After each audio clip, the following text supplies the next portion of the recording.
우리가 즐겨 먹는 음식 중에는 밀가루로 만든 식품이 참 많습니다. 밀가루로 만든 음식이 넘쳐날 뿐만 아니라 맛도 좋아서 밀가루 음식의 유혹을 뿌리치기도 힘듭니다.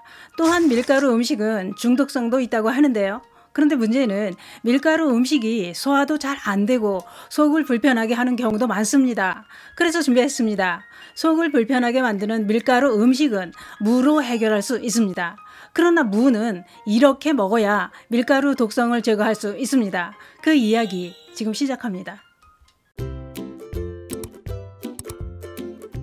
안녕하십니까. 노년생활 정보의 모든 것 조여사 전성시대입니다. 요즘 속은 편안하신가요? 젊었을 때는 돌을 삼켜도 소화를 시킬 것처럼 왕성한 소화력과 식욕이 넘쳐났었죠. 그런데 나이가 들고 보니 소화력도 떨어지고 무얼 먹어도 옛날 그 맛이 아닌 것 같고 맛도 없습니다. 식욕이 없어서 그런 건데요. 그러다 보니 식사량도 줄어들고 기력이 떨어지게 됩니다. 특히 밀가루 음식을 어쩌다 한번 먹으면 속이 부대끼고 늘 불편할 때가 많습니다. 그런데 그게 그렇습니다. 밀가루 음식은 젊었을 때는 날마다 아무리 많이 먹어도 불편함을 못 느꼈는데 나이가 들어서 속이 부대끼는 건 왜 그럴까요? 밀가루가 변했을까요? 밀가루는 수입 밀가루에 의존하는 것도 큰 문제지만 나이가 들면 소화력이 떨어져 밀가루 음식을 소화하기 힘들게 됩니다. 왜냐? 밀가루 속에는 글루텐이라는 단백질이 함유되어 있는데 글루텐은 장에서 포만감을 주는 에소루핀이라는 성분으로 변한다는 겁니다. 이 성분이 밀가루 음식을 자꾸 먹고 싶게 만드는 중독성이 있는 성분이라는 겁니다. 또한 글루텐은 면이나 빵의 식감을 쫀득쫀득하고 맛있게 만드는 밀가루 속의 단백질입니다. 그런데 나이가 들면서 이게 소화가 잘 안 되는 글루텐 불내증이 많다는 겁니다.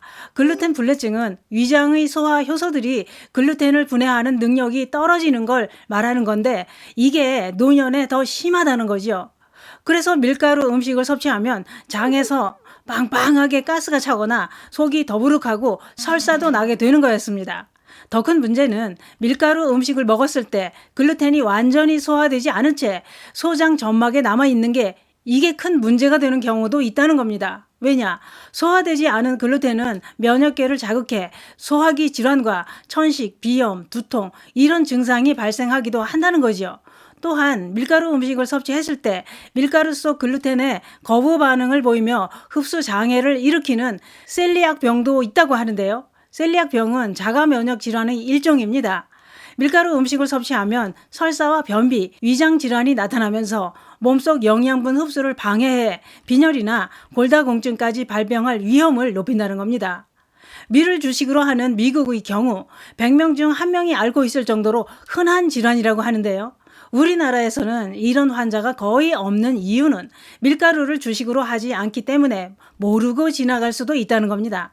글루텐은 밀가루에 가장 많이 들어있다고 하는데요. 평소에 밀가루 음식만 먹으면 속이 불편한 증상이 있다면 글루텐 민감성을 의심해 볼 수도 있다는 겁니다.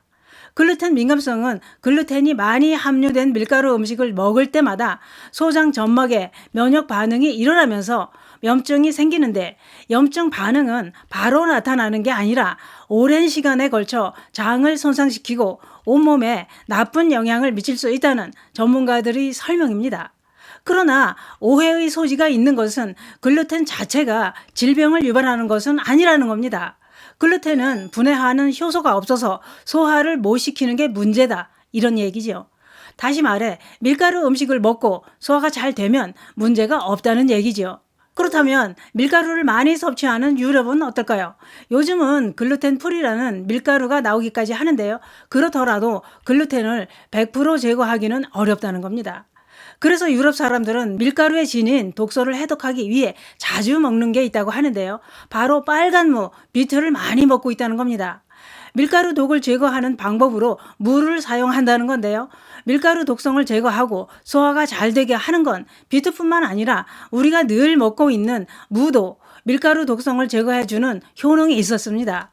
무를 섭취하면 속이 편안해지고 위장에 쌓인 음식물을 소화해주는 천연 소화제 역할을 한다는 겁니다.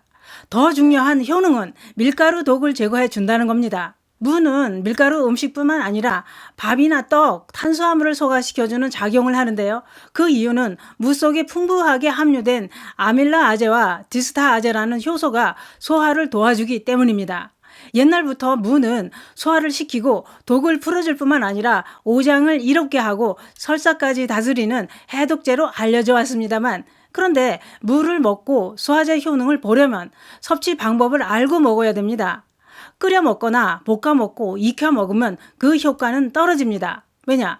무 속에 함유된 천연 소화제 역할을 하는 아밀라아제 성분은 열에 약하기 때문에, 그래서 익혀 먹으면 소화를 돕는 효과가 떨어진다는 겁니다.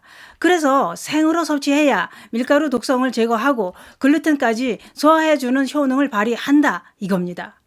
무 대단하지요? 어쩌다 밀가루 음식을 먹고 체했거나 소화가 안 될 때도 생무를 씹어 먹거나 무즙을 만들어 마시면 속이 편안해집니다. 그런데 생무는 매운 성분도 들어있어서 속이 쓰릴 수 있죠.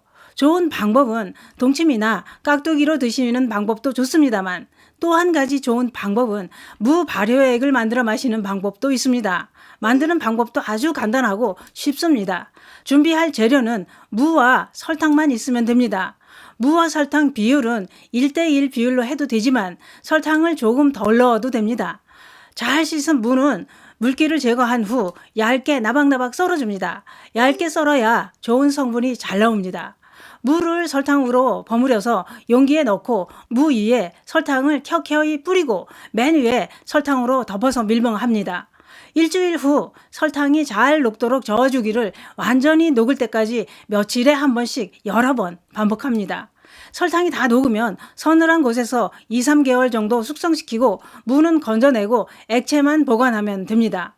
무 발효액은 더부룩하고 소화가 안 될 때 또는 기침이 심할 때 따뜻한 물에 희석해서 마시면 되는데요. 건져낸 무도 버리지 마시고 간장과 식초 5:2 비율로 섞어서 넣고 2-3일 정도 숙성시켜 무장아찌로 드시면 맛있습니다. 그게 그렇습니다. 밀가루 음식만 먹으면 소화가 안 되거나 밀가루 음식을 너무 좋아해 자주 드신다면 생무를 꼭 드셔보시는 건 어떨까요? 밀가루 음식의 독성 제거와 소화엔 생무가 해결할 수 있습니다. 감사합니다.